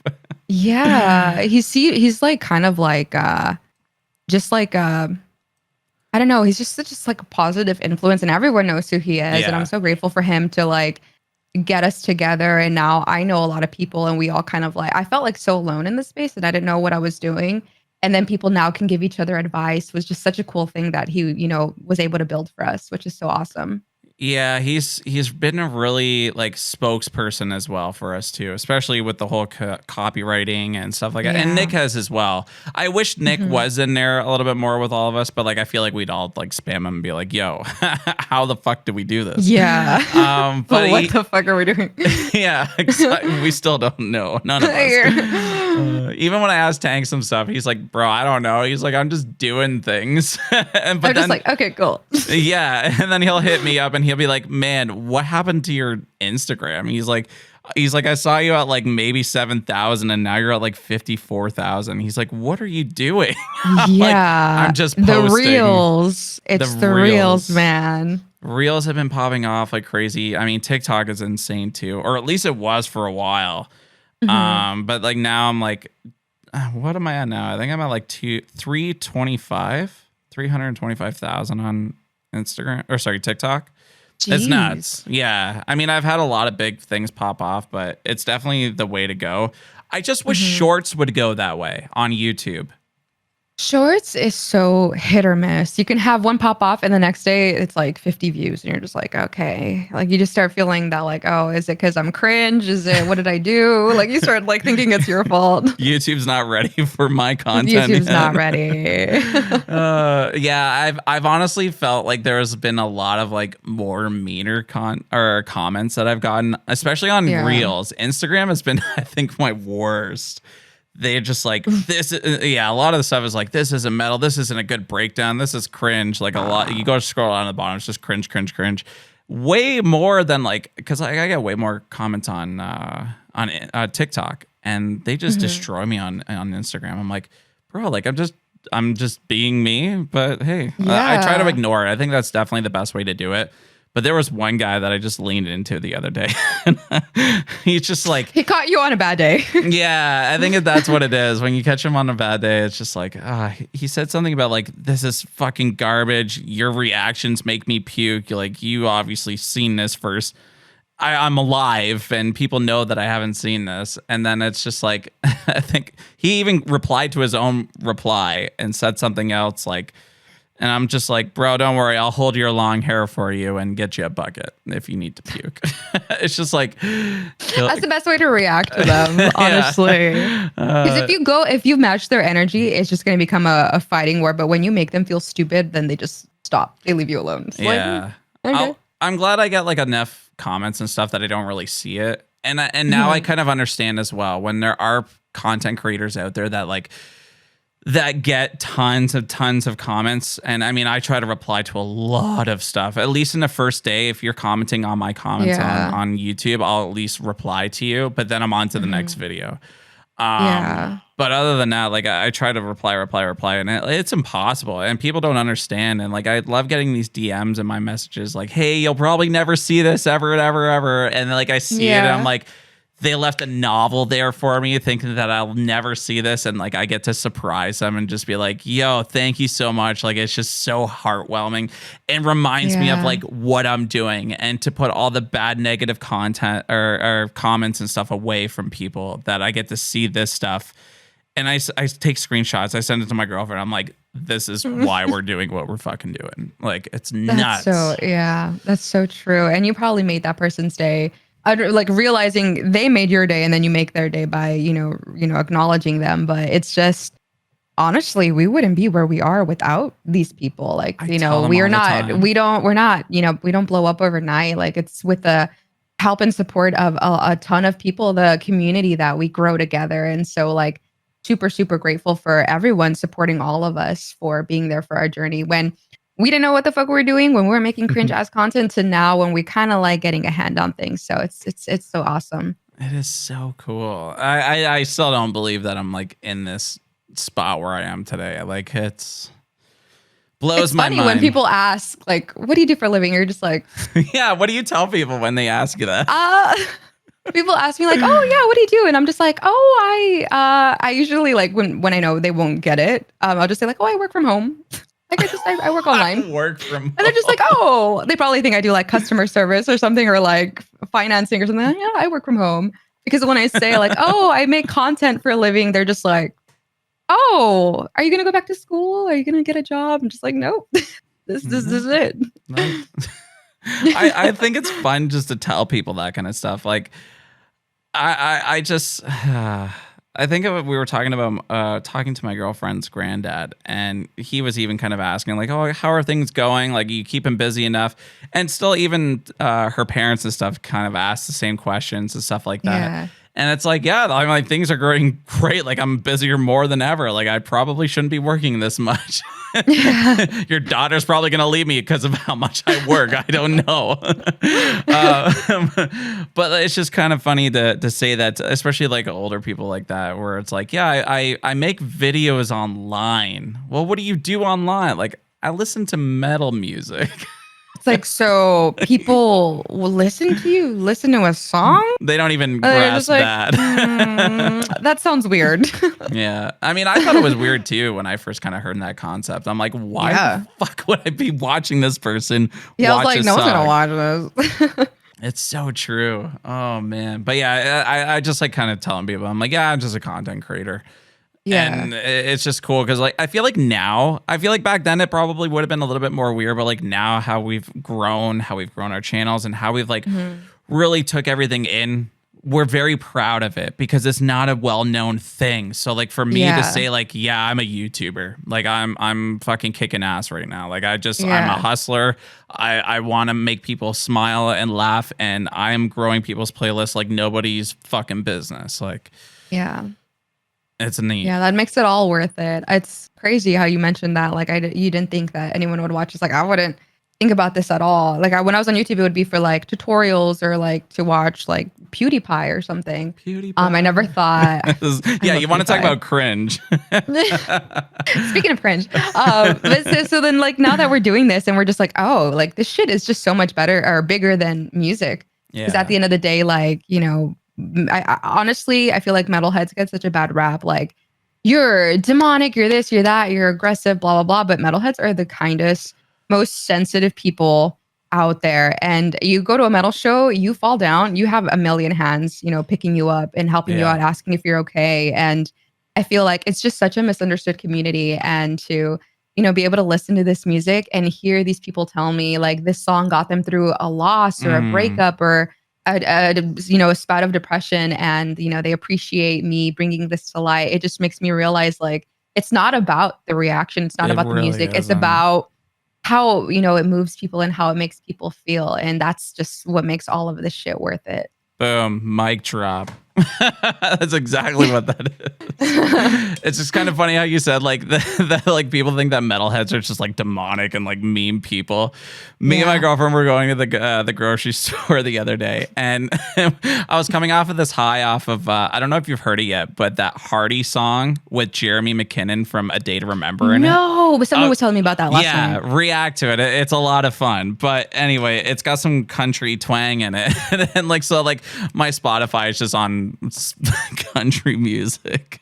I pick up my girlfriend and it's just on. I'm like, yeah, I just haven't changed it. So we're going to the grocery store and listening to one of these country songs. I swear this guy has a fucking alcoholic problem. He's driving in his pickup. He's doing this and that. I'm like, bro, these people think that metalheads have a problem or like just not all there. Like for one, listen to our lyrics because, and my girlfriend said this, she's like, I picked out like 5 main words that are in every country song, and it's like it's a truck, it's a beer, it's your wife, it's your dog, and it's like, and I'm like, well, that's exactly what you get when you put a record player in reverse. You get your dog back, you get your wife back, you get your truck back, and that's my only country like joke that I have. But it's just like, whoa, it's all about drinking. Yeah, have you heard the Bo Burnham, the Pandering, the country song that he makes fun of, like the if Maybe. you I think I did. haven't, you need to listen. It's so fucking true. Like it's all about the Pabst Blue Ribbon. So first of all, we're I wish I drinking had a while we're Pabst too. driving, Yeah. drinking and driving with our dog in the front seat of our pickup. And I'm just like, what's happening? What's going But the on? thing is that like that's such a thing. Like when I lived out in the sticks, like that was a normal thing. And if you Yeah. kind of didn't do that, or like if you got out of a truck without a beer, like people would actually question you on that stuff. Like, are you okay? Is everything all Yeah, right? like and if you didn't drink out there, like you're shunned from the rest of the community. So like I kind of get it to a degree because I lived out there, Yeah. but still listen to my metal music. But like now that I listen to those lyrics, I'm like, what the fuck? Why are we getting the shit end of this? I know. It's so insane. Like I mean, we've been talking a lot about Lorna, but like Pain Remains was just insane. And you read the lyrics and it's just so fucking deep and it makes you Yeah. sad. And people are just like, this is garbage. It's just there. And I'm just like, hello? Like it gets really fucking deep. Yeah. And yeah, and I went listening to the new Sleep Token. I felt like crying. I was just like, Jesus, like everything is just so deep. Good. New Sleep Token is just amazing. Yeah, and I just started kind of getting into Sleep Token as well. And I've listened to other podcasts, and Metal Burb's definitely another one that I listened to. And he did one with a little bit of a smaller reaction channel as well. Rachel Reacts. I don't know if you know who she is. Yeah.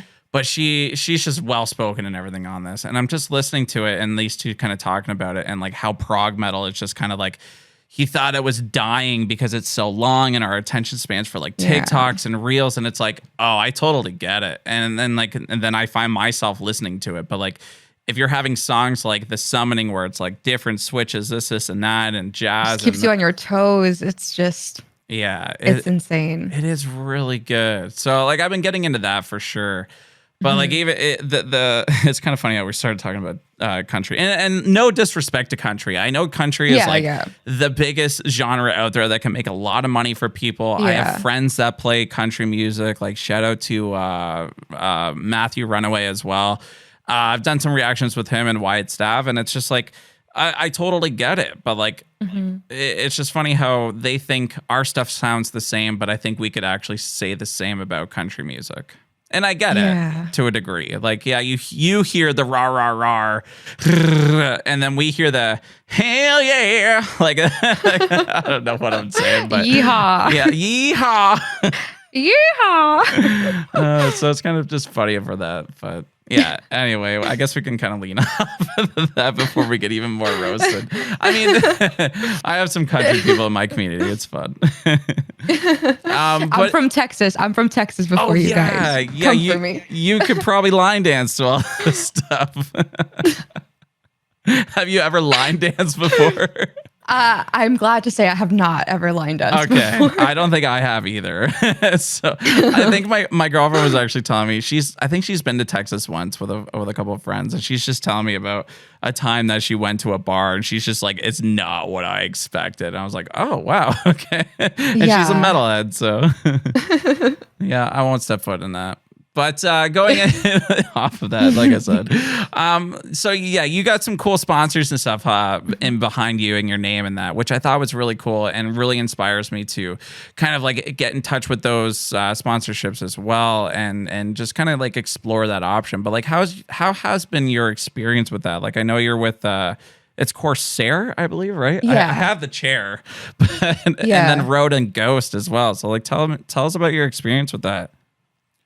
It's been awesome, like a lot of the times I just actually got a new one. I'm now a Hot Topic brand ambassador, and it was just kind of like I shot my shot. Like I buy a lot of their stuff, like their home stuff, their clothes, and I was like, you know what? I guess I always felt like I wasn't good enough and like, oh, no one's gonna want me. But then you just submit an application and sometimes it takes a while and then you get that approval and you're just like, oh shit. Wow. Like it makes you feel like, whoa, there's other stuff I can, try to get. And honestly, I feel like just shoot your shot. I mean, Rode sent you out so much stuff, and it's not because they thought like, oh yeah, I'll just give away free shit. They did it because they saw something in you. So I feel like, that'll definitely make you feel like, oh, what else can I talk to? And, just the worst they can say is no. But you'd be surprised. There's a lot of brands out there looking for creators. But yeah, it's been awesome. Like I get a lot of offers for stuff, but I'm very picky now because I don't want to like just put my name on anything. But I feel been like I've really been like that fortunate. for a while. Yeah, because I don't want to like if the product sucks, I don't want it because my community's gonna buy it thinking I'm giving it the seal of approval, and then it's like complete dog shit. So I don't want to put anyone else in danger of getting a bad product. But been really fortunate to be able to work with really good brands, so that's been really awesome. That's really cool. Yeah, and I think that's I think you kind of said it in your thing there, saying like just take your shot. And I think I kind of experienced that as well. I mean, like I have a really big following, and I don't think it really matters about that kind of stuff as well because no, it does. It does. It does to a degree, I feel, but like I see a lot of TikToks, and I think this is where my mind kind of goes with it as well because like, it helps to have a following of 400,000 plus, but like for somebody that might have like 50,000, like even, and then that's still a big freaking number. I remember when I first hit 50, I'm like, holy guac, fuck shit. Like it's, I mean, I didn't think I'd ever hit that. So it's just cool to like, and like even back then I'm like, no, I'm not big enough to like even send out an email. But like, I think a lot of us, and to maybe help some of the people that are out there, and you can elaborate on this as well, it's just obviously take that shot because you don't know what you're gonna get. But like if you're even small with a really small community that's just very solid and cemented into what you do and what you're doing and the content that you're putting out, like they will invest into you and probably send you out a couple things and like just to test you out. Yeah, I mean, I say just it's really scary. I think when I got the Ghost sponsor, I wasn't even partnered on Twitch yet. I think I had maybe like 25,000 subscribers on YouTube, and I wasn't really posting on Instagram or nothing. And I think I was just very like community. I've always been super community focused, and I think they saw that they want more so someone that can gain the trust of their community and represent a product well. And it's really nice because now they're all tagging me like, oh, I found Ghost at my gas station. It's so good. I love it in this flavor. Ordered some stuff, and that makes me so happy. But yeah, a lot of the times it's you're more of an investment because they see you're gonna pop off. Just a matter of when, but they could just see the kind of person you are, and that's more so worth the investment than the numbers. For sure. Yeah, especially if you actually like the product and keep using it, then they'll definitely keep you around for a little bit for sure. Yeah. Which is kind of funny because like I'm a pre-workout guy, so that's like my energy drink along with energy drinks. So like when I go in there, I see Ghost, and all I can think about is it's you, and I'm like, is this shit actually good? I don't know. I'm like, I love my pre-workout. Like I need a sponsor by this, but like Ghost, I'm like, I should try it just because of your face, your presence, your stuff like that. So like I think it definitely goes a long way for that. So it's just really cool. It's cool to hear your story about that kind of stuff because it's neat for me, especially just kind of obviously getting my foot in the door for that kind of stuff. Like man, they sent me so much shit where I'm like, I felt so overwhelmed, I didn't know what to do with it, and my girlfriend's like, holy fuck, like they sent you this and this, and she's looking up a couple of the prices, and she's like, that's $1,000. Thousands of dollars. Yeah, just the mixer was $1,000. Like I think it's 600 in the US, but like here it's like a little bit more.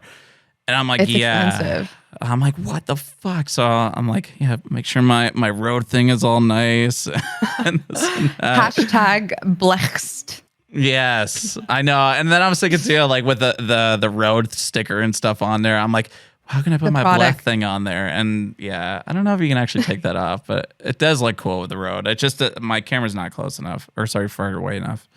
Maybe you can get like a little keychain made and just like dangle it off the little shell thing. Oh, a little.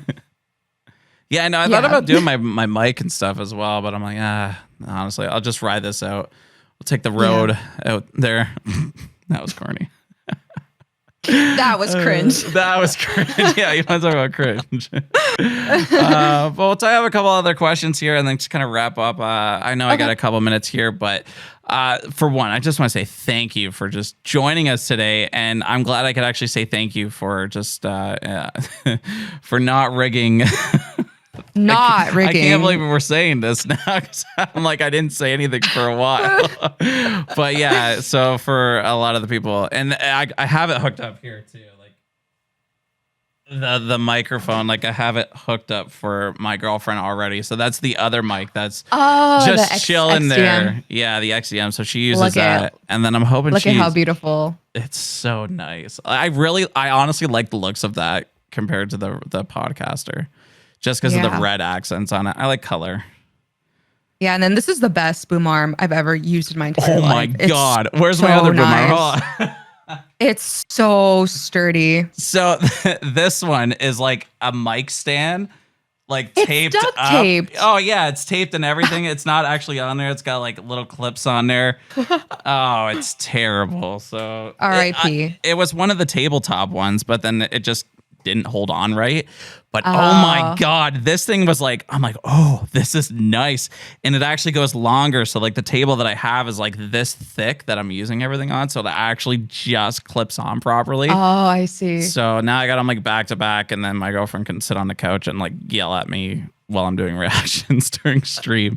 But I'm sure we'll do some like streams where she's on voice. She's very shy. So, and I don't blame her. I'm not going to push her on to like, get on these reactions with me. Yeah, I get that. Yeah, no, it's good, but yeah. So I got a couple more here. I know you were saying in one of your videos, and I think it was the first one that I kind of recognized it, but like, and I've seen it in your titles too. But like, you're a singer? Yes. I am. Explain yourself. Not professionally at all, but I think that's what you said in your first video too. Yeah, unprofessional. I just wanted to clarify. I sing a lot. I used to be in I wouldn't even call it a band. It was more like a bunch of friends in a garage doing covers, but we played a lot of A Day to Remember. That was like our main thing. Was we sang a lot of A Day to Remember at Linkin Park. I play keyboard and I'm learning guitar. And I wanted to start, recording some stuff because I've been kind of practicing with more of like a harsher vocal, and I want to really get like a harsh vocal coach to mix them both. Oh, so you're really coming after Make Them Suffer then with the keyboards and the harsh vocals. Yeah, I listened to Doom Switch once. Oh, it's so good. She did a really good job. Yeah. It's kind of funny. I was talking to one of my buddies when we were up north for New Year's, and we're just like, why does she look the same as Buka and sound the same and play the keys? Like, where are they getting these people? It's just like, I don't know, man. It's just a requirement. But damn, these ladies in metal are just fucking kicking ass. They are. I honestly really enjoy it. Yeah, very inspiring for sure. And just to see like even like little Harper just kind of growing up with like Spirit Box. Oh my God. Yeah. I saw that in the America's Got Talent. I was like, holy shit, this girl's amazing. And then I see her get signed by Rise and be on stage with Courtney. I'm like, oh my God, this is amazing. I'm curious to see where that goes. I mean, I wish her the best, but like at the same time, I'm thinking like low key, I'm like, fuck, she's not gonna have the same life as her friends. Yeah. What was really sweet is her dad just seemed really supportive. So I'm like, oh really? I haven't seen any content like that. It was the if you see the video where she was on America's Got Talent, like you could see him. I think he's also in music.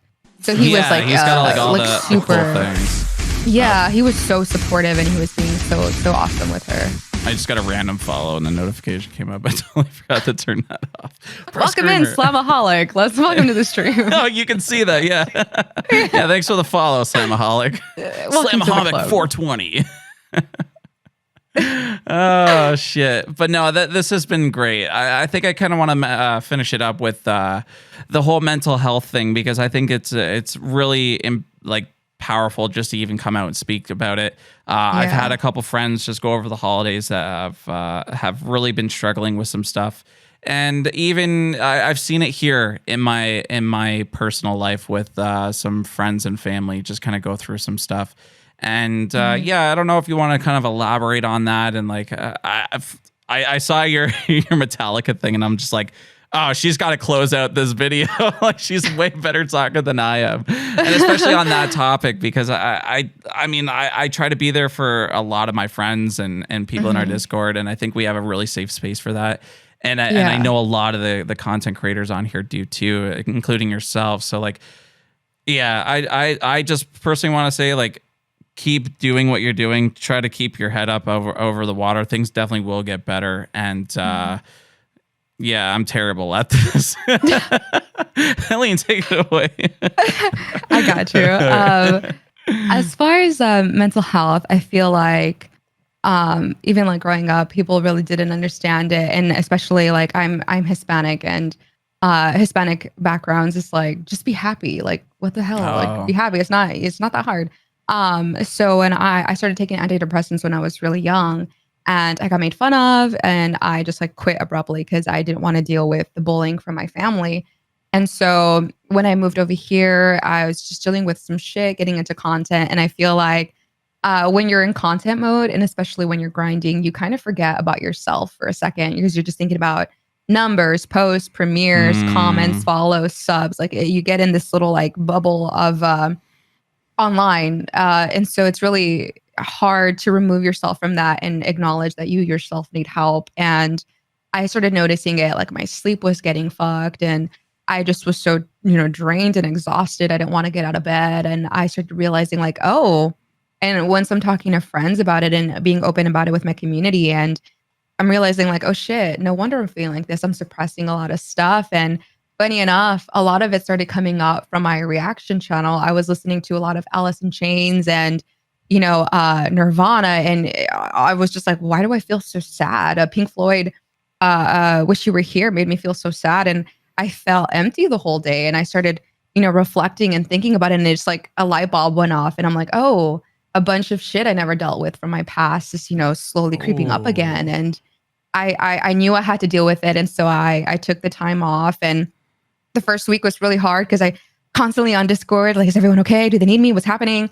And then checking my YouTube comments and getting DMs about where the hell are you? And it was really hard, but I feel like I needed to not be on my computer, and I stopped checking Discord. I stopped checking YouTube, and I did that for a whole like week and a half. And I started feeling like, whoa, I could finally focus on me versus everything else, because I can't put content I'm proud of if I'm not being myself and being yeah. true to myself. So you can't, put love out in the world if you don't have that for you. And I started, learning how to love myself and treat myself, drinking water, sleeping better, taking vitamins, working out, eating better, and then talking, being vocal, because I think it was Adam D'Amico. He posted about how when he was writing, Pain Remains, how he was in like the worst depression of his life, and them being so vocal about it made me realize, like, this is healing.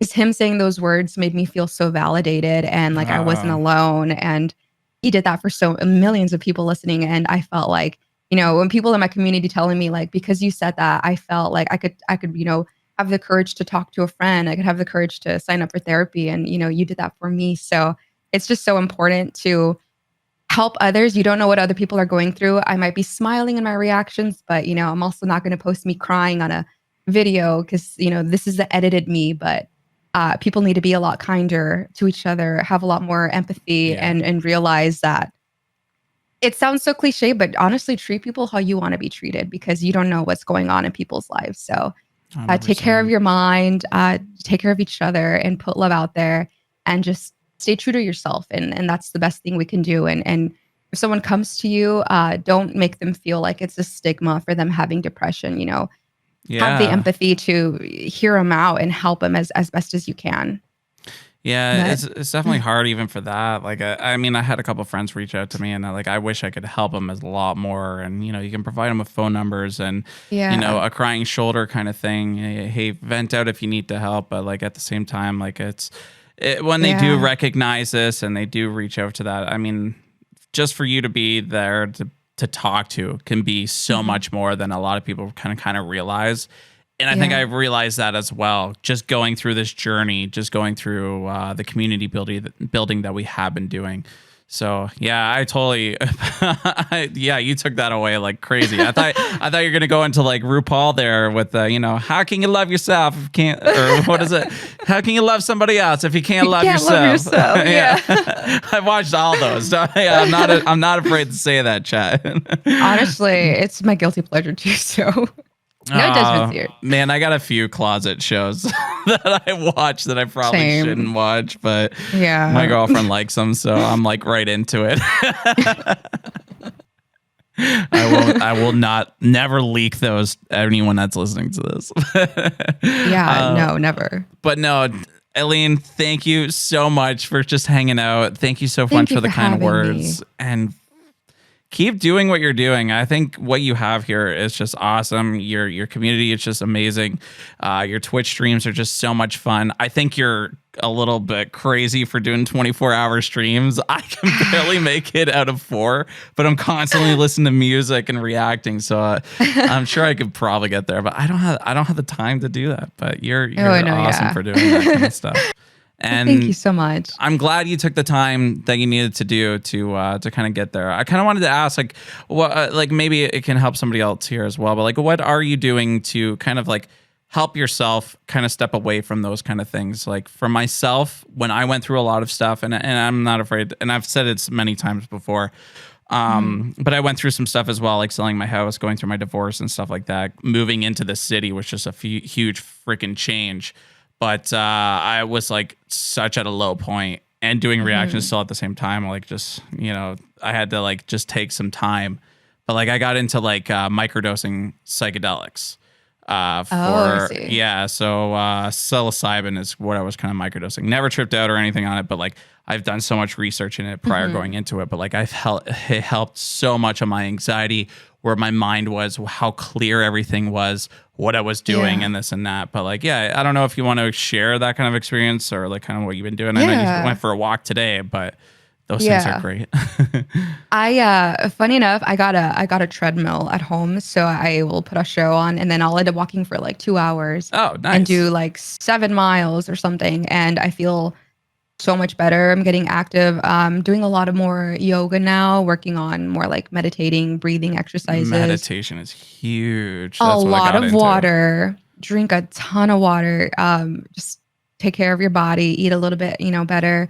I mean, I have a lot of beer and like I'll eat a burger, but I've been trying to have a little bit more vegetables. But for the most part, just talking about it. Like I feel my biggest problem was bottling it all in and then one day exploding. But I'm noticing if I'm not happy with something or someone does me wrong, I could talk about it in a healthy manner and realize like, I don't have to hold on to so much shit constantly, and I can, it feels more refreshing, more freeing. Good for you. Good for you. I had a freak out today actually before I came Oh on. no. Yeah, I got like the stupid fucking bill from the government of like I had to pay like more taxes for something, and it was like $2,000, and I'm like, what the fuck?